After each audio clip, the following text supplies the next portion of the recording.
Oh, magnify the Lord with me.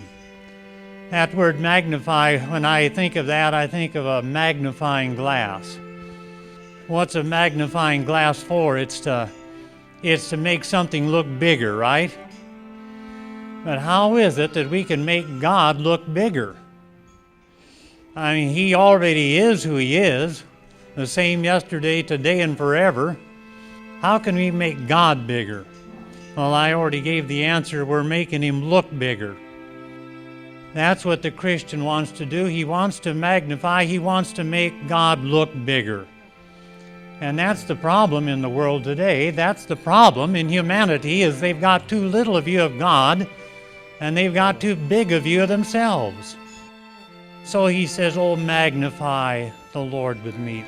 Right here in these few words, we've got a statement of the chief end of man. We've got a statement of the real purpose of life. You know, that's what led to my conversion to Christ, as I began to wonder, why am I here? What is the real purpose of life? Why is everybody walking around? Why are we here?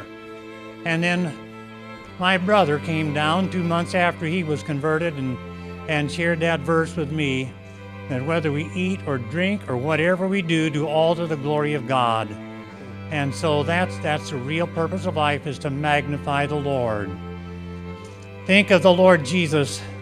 Isn't He worthy to be magnified, to be glorified, to be honored, to be loved?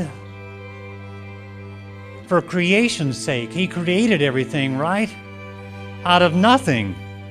Created every molecule, created every man, created every woman, every blade of grass, every leaf, created everything that exists. In Him we live and move and have our being, and so He's worthy to be magnified.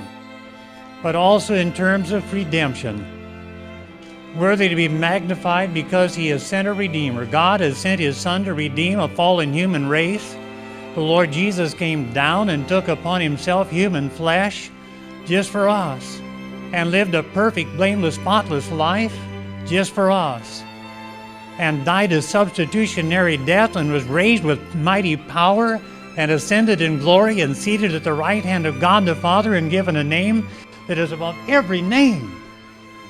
Doesn't that make Him all the more worthy to be magnified? And coming again to judge the world, and everybody's going to have to stand before Him and bow the knee and say He's Lord, and He's going to judge the world in righteousness. Yes, James is saying to Bethany, oh, magnify the Lord with me. Come on, Bethany, let's give our lives. You've said it in one way or another. Let's give our lives together to serve the Lord of glory. Let's magnify Him together. Two is better than one, right? Any mountain climber knows that. What a high calling to magnify the Lord together, to spend your life together for Christ. God bless you.